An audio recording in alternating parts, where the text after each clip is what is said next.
Catherine, Bonjour. merci d'avoir pris le temps de nous recevoir. C'est un grand plaisir. Ce festival a bientôt 25 ans. Pourquoi est-ce que vous l'avez créé au départ? Je ne suis pas à l'origine de la création. Moi, je suis arrivée 5 ans après.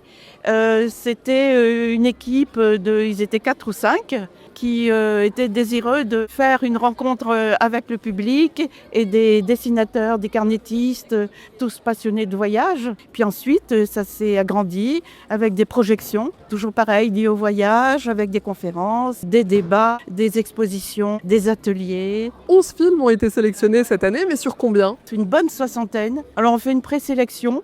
D'abord, il faut les chercher parce qu'on n'a pas une plateforme où ils nous envoient des films. Donc, on va à la pêche, on va dans les festivals, on fouille un peu sur Internet et puis après, on choisit les films qui rentrent dans nos critères. Quels sont les critères?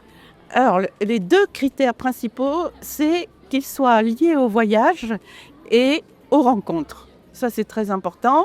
Après, il y a un panel de choix. Ça peut être sur des thèmes très différents. Bon, bien sûr, le film de voyage, mais qui tourne, par exemple, autour du dessin, déjà, avec des carnétistes.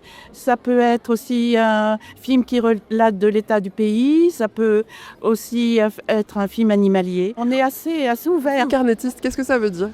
C'est quelqu'un qui fait des carnets de voyage, c'est-à-dire qui partage son expérience personnelle à travers un médium artistique. Ça peut être l'écriture, la photo, la vidéo, le dessin. Voilà, c'est un récit d'expérience personnelle. Comment vous avez commencé? J'ai commencé parce que j'ai fait un premier voyage sans moyens numériques, sans appareil photo, sans caméra, sans vidéo, sans clé USB. Je suis parti 2 années à vélo en Afrique. Et donc je me suis dit que j'allais partager ce voyage-là à mon retour, non pas avec des photos et des vidéos, mais avec des dessins et des textes. Dessiner, c'est regarder le sujet droit dans les yeux, que ce soit une montagne ou un champignon.